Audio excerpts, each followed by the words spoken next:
This is where the elders really come in. We have something to offer the Mother Earth. We remember a smaller, more local world, one that is similar in many ways to the planet that is coming to be.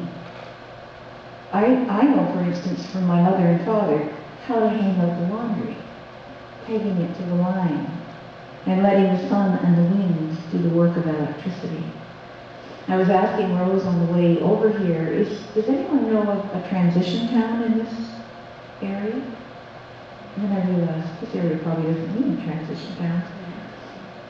Transition town is a worldwide movement that started in Britain that's dedicated to the idea that communities can become resilient. They can learn to withstand the shocks of the changing world that Bill McKibben was talking about. And so we have a flourishing group in North Bay, and there's a flourishing group in Sudbury with all those rocks. And we're learning about how to keep backyard bees, and how to keep chickens, and how to grow vegetables in your front yard, and how to form an energy co-op, so that you have enough people together to get those solar panels on a large enough scale that they can really make a difference. That's transition time. And it's a wonderful organization that's full of young people and old people together. And it's from them, it's from Transition Town, that I learned that it's also our responsibility to help the youngest among us learn to love the land. I'm going to read you a little passage called Berry Picking. We took Eli, that's our grandson, to Manitoulin Island and set out for a walk along the gravel road. There were butterflies and buttercups and Joe Pye weed growing in the ditches. I want to go to a museum, said our little grandson. His life had been spent in cities. So we showed him how to tell if someone likes butter, hold the buttercup under their chin and peer carefully for the yellow reflection, and how to make daisy chains. We found bees gathering pollen in a groundhog hole and ducks gathering on the bay. We jumped from rock to rock, pretending all else was ocean filled with sharks.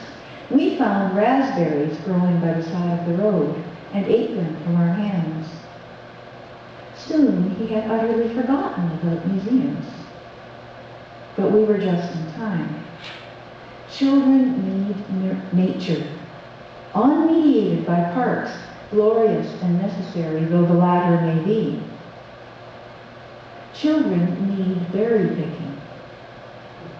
My father picked blueberries and expected us all to help. We did. My mother made sweet blue syrup studded with berries, which we ate all winter with toast or pancakes.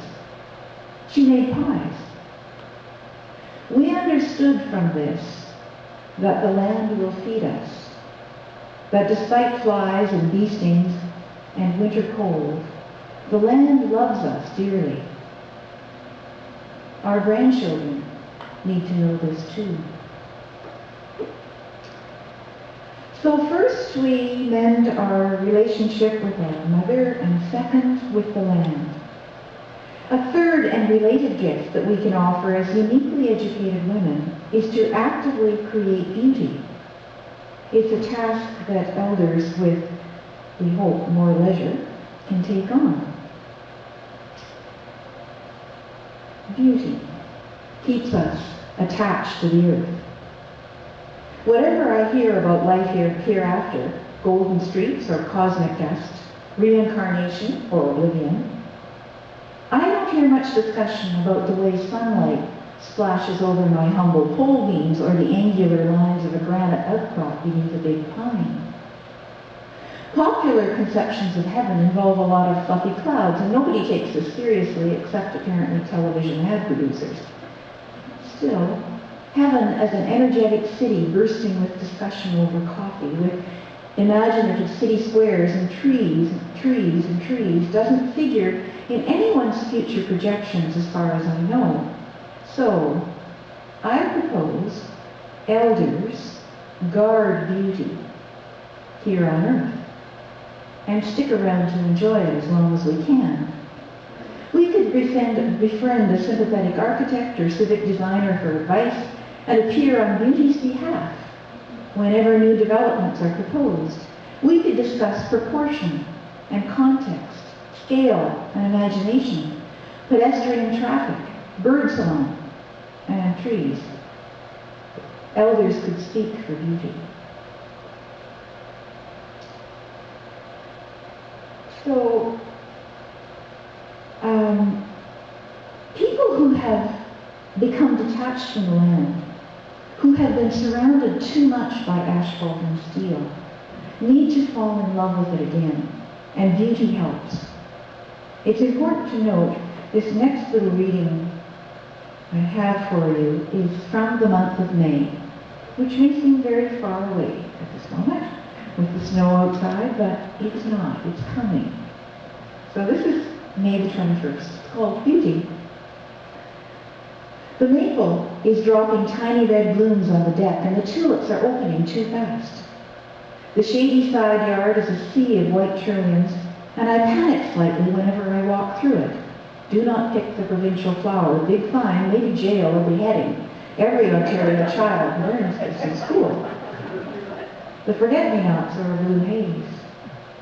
The yard is littered with pots and rakes, and I'm trying to hide the mess because this yellow mist of daffodils and leopard's bane and marsh marigolds lasts only for 1 minute, and then the meadow rue and the Shasta daisies will be out instead, and I will have missed the sweet woodruff, missed it completely. I cannot keep up with all this beauty. It is spring in the north. The blurry 100 shades of green month of May, before the black flies and mosquitoes come to tell us how we pay for Eden. No matter. Charge what you like for paradise, I say to God who made all this. Only slow down time. So beauty can be expressed in any number of ways, cooking or teaching children or teaching literacy, or anything like that. And if you've had to set some of that aside, in your elder years, it's a good time to pick it up again. So, our elder responsibility is multifaceted. To our mothers, to the earth, to beauty, and to ourselves. And I'm sure you've heard this one before. This is I think the fourth piece of responsibility. And you've maybe heard it ad nauseum, but I'll say it again. We have a responsibility, as elder women, to pick up our power. I think Rose can assure you that I've never found this easy. But I'm going to describe for you the day the need for this picking up of power really crystallized. And the crystallizer is actually sitting at the back of the room, so you can all turn and scowl at him if you want to. It's October the 1st. It's important to note the date on this one too.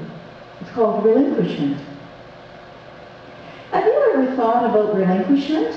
My husband Jim said, brandishing a book by theologian Walter Brueggemann, whom we both admire. Not much. But I know Jim has, so I studied the passage carefully.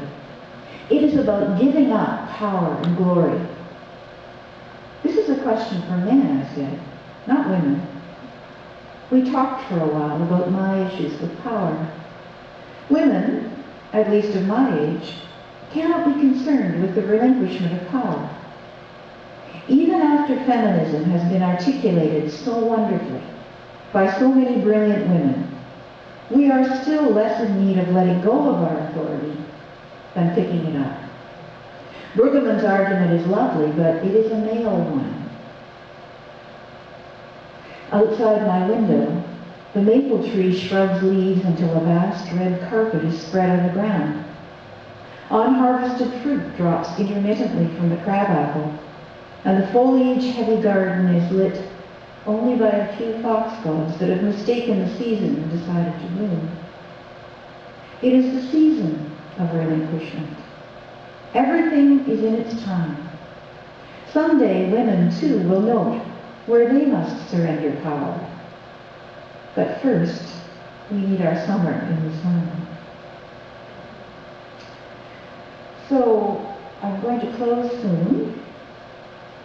Rose has these lovely little signs that she holds up to indicate to me how many minutes I have left. But all through this little talk, I have been leading up to a way to encompass all these elder responsibilities in one. And this is it. I'm sure that many of you are familiar with the concept of tikkun olam from the teaching of a 2nd century Jew named Rabbi Tarfon. The rabbi declares that our work as humans is simply to repair the world. Our work is to repair the world. And this is a quote, and while you are not obliged to complete the work, he goes on, neither are you free to evade it. You are not obliged to complete the work. Neither are you free to evade it. So I believe that our job as elders is to mend the world. One of my heroes is a woman, a young woman actually, who did not evade that responsibility. Her story takes place in 1929, at the height of the disastrous church and government-led social experiment known as the Indian residential schools, now known to have dreadfully damaged the lives of several generations of First Nations people. And that means that our entire country still has a long way to go in terms of recovery. So I'm going to read to you about a young woman named Lucy Affleck. Actually, I found her letters in the National Archives of the United Church at the University of Toronto. And I knew that I was mesmerized and spent the whole day reading the story, in her own words, of this young woman. In 1929, Lucy Affleck was a young teacher at the United Church's Round Lake Residential School for Native children in Stockholm, Saskatchewan. She had been there for only 2 months when she wrote an impassioned letter to the church's superintendent of home missions, of Indian missions. The children lacked completely the mothering that only one could give them, who lived close enough to them to know their individual dispositions, she said. The discipline they are receiving is not the result of training or the rule of love. In a group in which tuberculosis is rampant, there was still no heat in October, Lucy explained, and they are still wearing their summer clothing. The boys without underwear of any kind. There is no care to prevent serious colds. Bathtubs didn't work, and the boys had to bathe in laundry tubs. The toilets didn't flush, and here's Lucy again. Sweeping in the boys' dormitory, you will know what a dust an unoiled floor makes, is done 7 days in the week by 4 girls, 3 of whom are from families with bad TV records.